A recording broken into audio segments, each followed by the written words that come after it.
মাওলানা doctor Mizanur Rahman Azhari. এই মানুষটার উপরে বিগত 17 বছরে যারা জুলুম করেছে, এই মানুষটাকে যারা আমাদের দেশ ছাড়া করেছে, আল্লাহ আপনি তাদেরকে দেশ ছাড়া করিয়ে দেখিয়েছেন। এবার বাংলাদেশের মানুষ অপেক্ষমান আছে।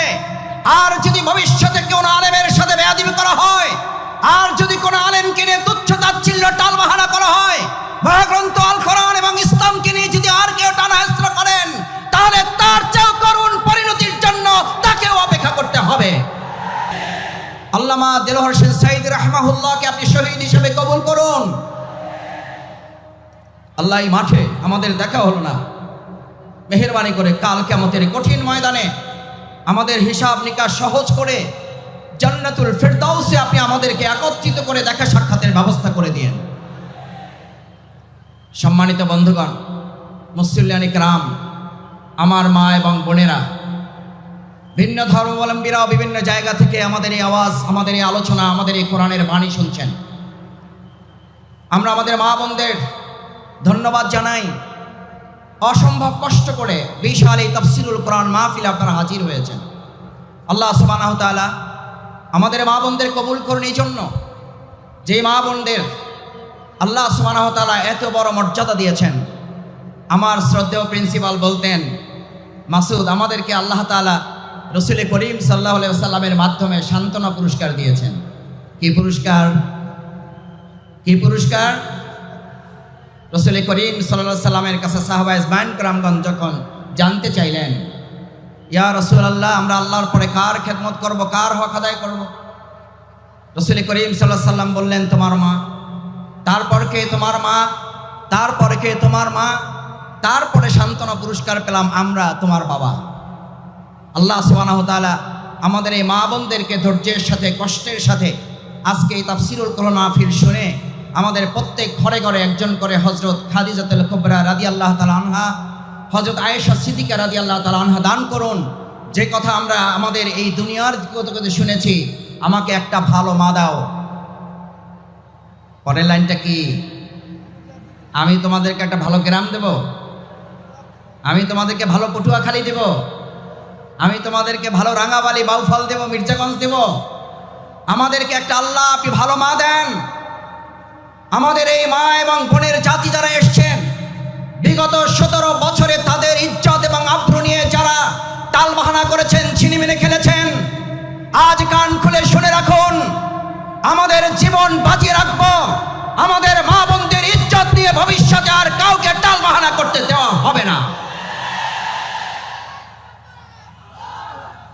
কারণ আমাদেরকে জিজ্ঞেস করা হয়, ইসলামী রাষ্ট্রে আমাদের মা এবং বোনদের ইজ্জত, তাদের সম্মানের মাপকাঠি কি? আমরা সম্মান এবং মাপকাঠি বলি আমাদের মায়ের জাতি, তারা সম্মান এবং মর্যাদার উচ্চ মানে তারা থাকবেন। আলহামদুলিল্লাহ, প্রিয় নবী মুহাম্মদুর রাসূলুল্লাহ নাই, রাসূল করিম সাল্লাম কৃপণ বলেছেন তাকে যে বাস ভাড়া দিতে পারে না। রাসূল করিম সাল্লাল্লাহু আলাইহি ওয়াসাল্লাম কৃপণ বলেছেন তাকে যে খেয়ে বিল দিতে পারে না।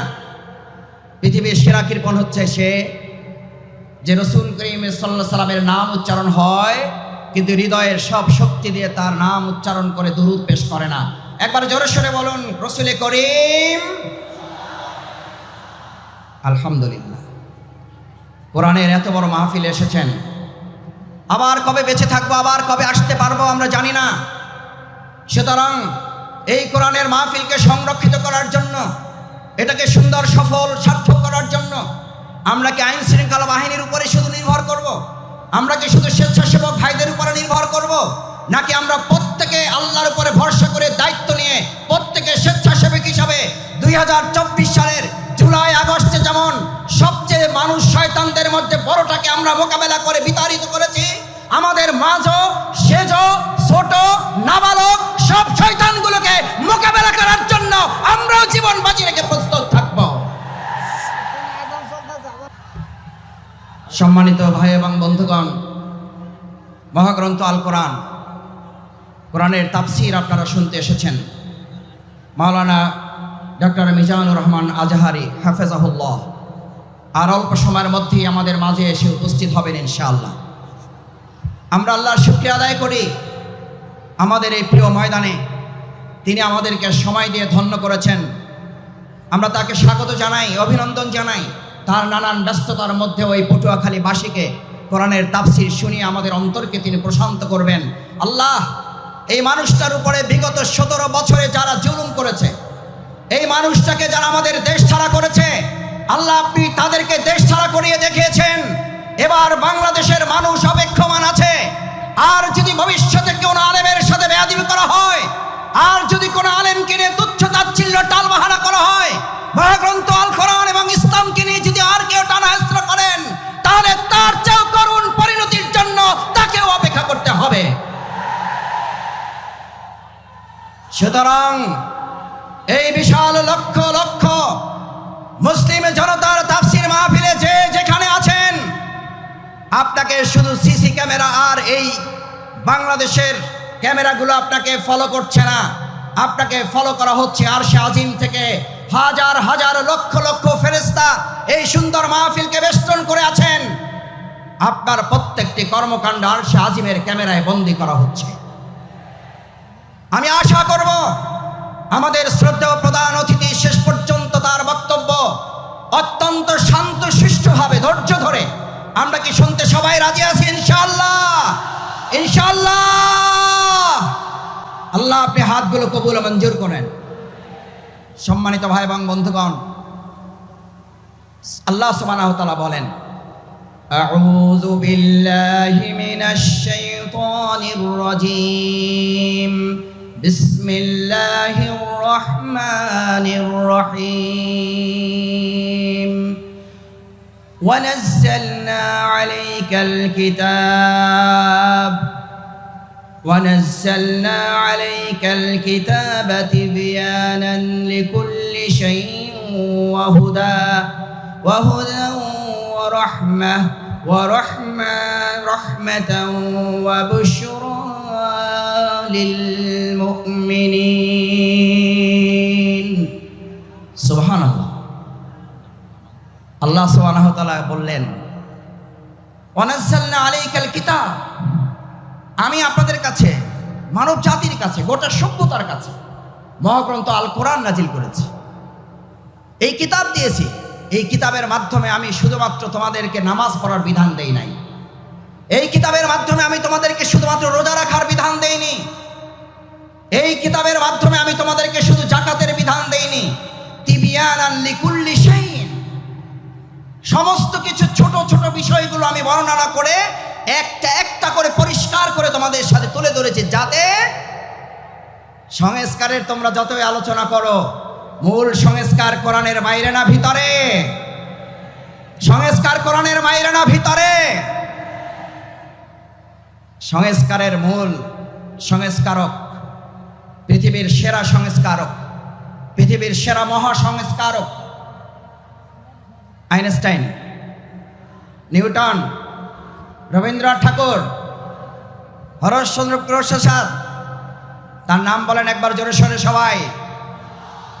প্রিয় নবী মুহাম্মদুর রাসূলুল্লাহ সাল্লাল্লাহু আলাইহি সাল্লাম কিভাবে সংস্কার করেছেন? আগে রাষ্ট্র সংস্কার নাকি আগে ব্যক্তি সংস্কার? আগে রাষ্ট্র না ব্যক্তি?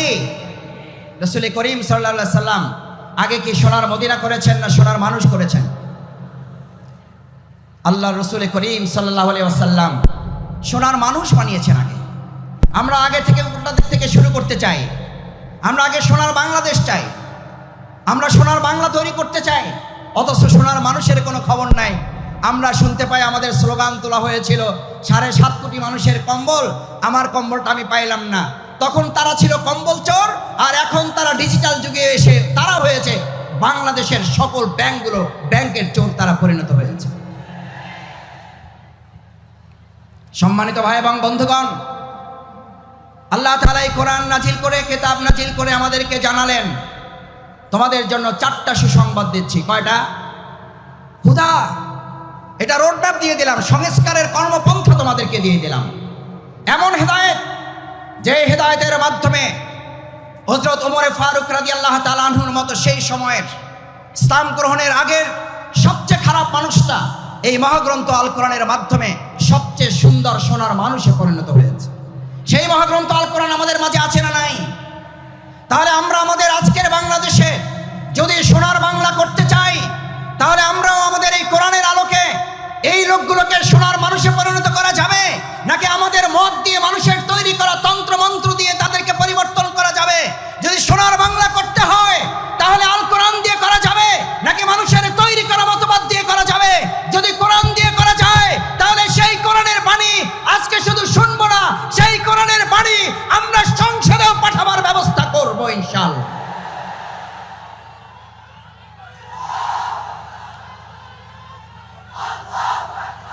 আমার সম্মানিত ভাইয়েরা, সম্মানিত মুসল্লিয়ান ইকরাম, ভাই এবং বোনেরা, আজ আমাদের প্রিয় মাতৃভূমি বাংলাদেশের যে সুন্দর পরিবেশ আমরা পেয়েছি, এই সুন্দর পরিবেশে আমাদেরকে এই কথা বলতে হবে যে আমরা যারা এখন এই জগৎ এবং সময় পার করছি, সেখানে আমরা লক্ষ্য করছি আমাদের প্রিয় মাতৃভূমি বাংলাদেশ যারা হেদায়েতের সুন্দরী রাস্তা পেয়েছে, তাদের প্রথম কথা হচ্ছে লা তাখশা ইল্লাল্লাহ, আমরা এক আল্লাহ ছাড়া আর কাউকে ভয় করি না।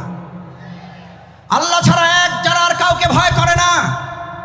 পার্শ্ববর্তী কোনো একটা রাষ্ট্র যদি সেই ব্যক্তিদেরকে এক আল্লাহ ছাড়া যারা ভয় করে না, সেই ব্যক্তিদেরকে যদি বলা হয় তোমাদেরকে আলু ডাল চাল পেঁয়াজ রসুন কাঁচামরিচ বন্ধ করে তোমাদেরকে আমরা নতজানু করতে চাই, তাহলে ভালো করে কান খুলে শুনে রাখো, আমাদের এই বাংলাদেশের ইসলাম প্রিয় এবং দেশপ্রেমিকের নেতৃত্ব ফাঁসির মঞ্চে দাঁড়িয়েছে, তোমাদের কাছে মাথা নত করে নাই, হাসি মুখে জীবন দিয়েছে, আমরাও জীবন দেব, 1 ইঞ্চি মাটি কারো হাতে আমরা বিক্রি করব না।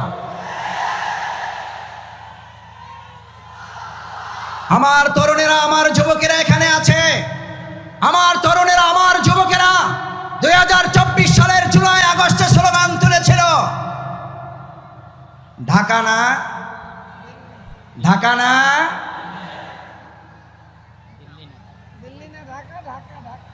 কোনটা হবে? দিল্লি না ঢাকা? দিল্লি না ঢাকা? আমাদের বাংলাদেশে এমন কোন সরকার আর প্রতিষ্ঠিত হতে দেওয়া হবে না যেই সরকারের কোন সিদ্ধান্ত দিল্লি থেকে হবে।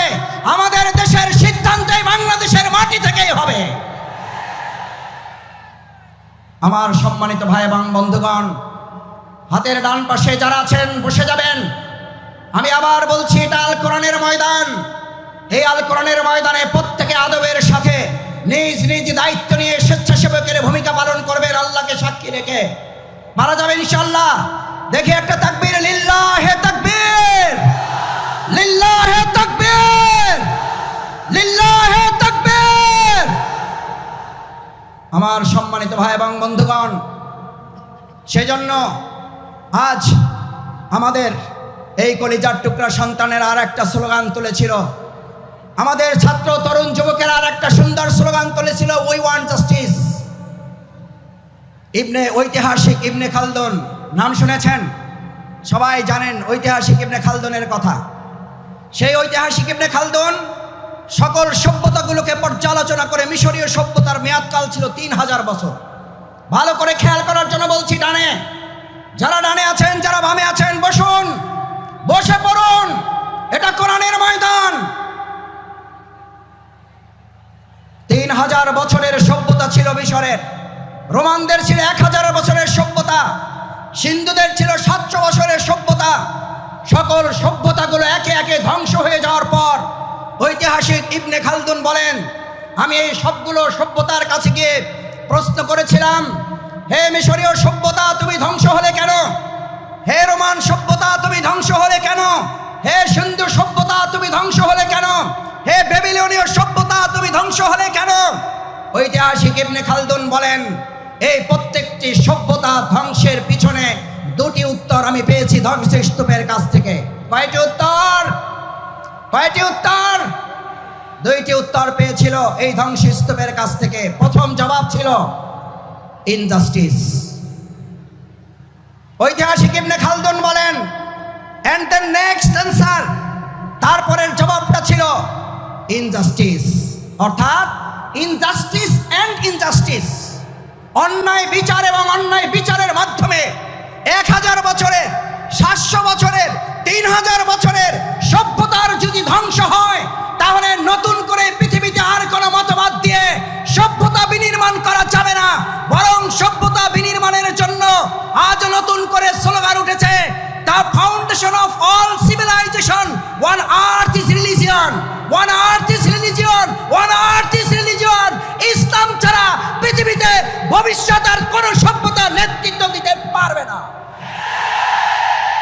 সব দেখা শেষ, ইসলামের বাংলাদেশ।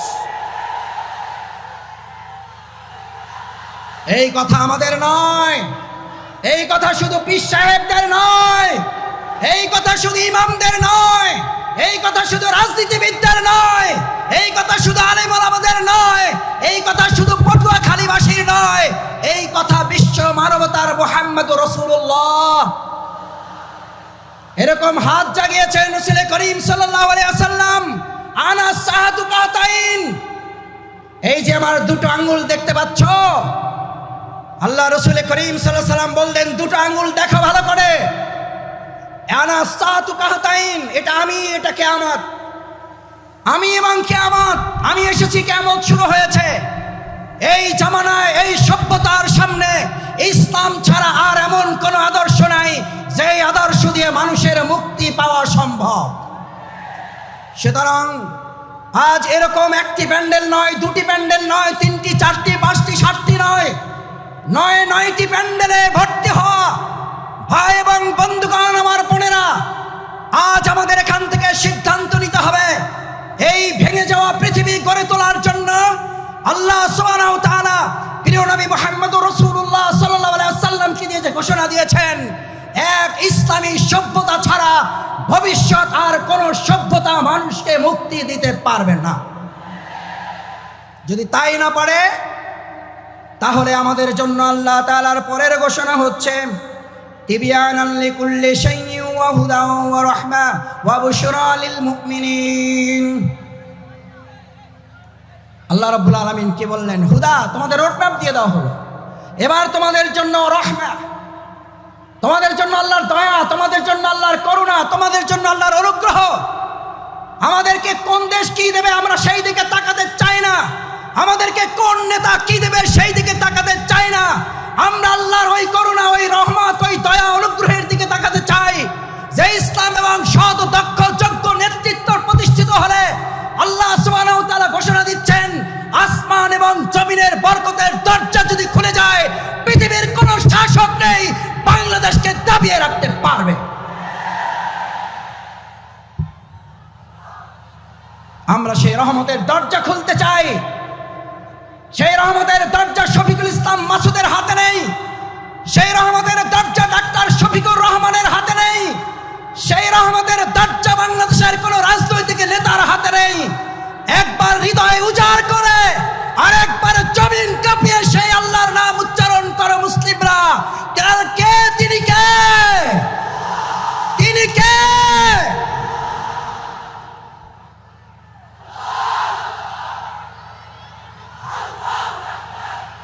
রহমা। এরপরে আল্লাহ সুবহানাহু ওয়া তাআলা বলেন, তিবিয়ানান লিকুল্লি শাইইন ওয়া হুদাও ওয়া রাহমা ওয়া বুশরা লিল মুমিনিন। আল্লাহ তাআলা আমাদেরকে হেদায়েতের রোডম্যাপ দিলেন। যদি হেদায়েতের মূল রাস্তায় চলতে পারো, যদি এবার আল্লাহর দয়া, নিয়ামত, অনুগ্রহের চাদরে তোরা আচ্ছাদিত হতে পারো, এবার তোমাদেরকে আর কেউ দুঃসংবাদ দিয়ে ভীত সন্ত্রস্ত করতে পারবে না, তোমাদেরকে দুর্বল করতে পারবে না, এবার তোমাদেরকে কেউ দুশ্চিন্তাগ্রস্ত করতে পারবে না।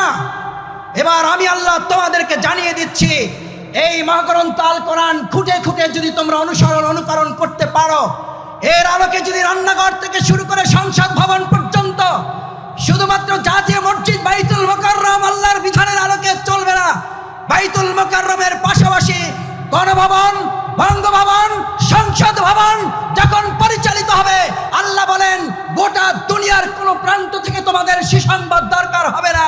আমি আল্লাহ ঘোষণা করছি, ওয়া বুশরা লিল মুমিনিন। এই সুসংবাদের মালিক কে? এই সুসংবাদের মালিক কে? China, Russia, Bharat, America, German, France. আর একবার মন উজাড় করে হৃদয় থেকে জোরে আওয়াজ করে বলুন, এই সুসংবাদের মালিক কে?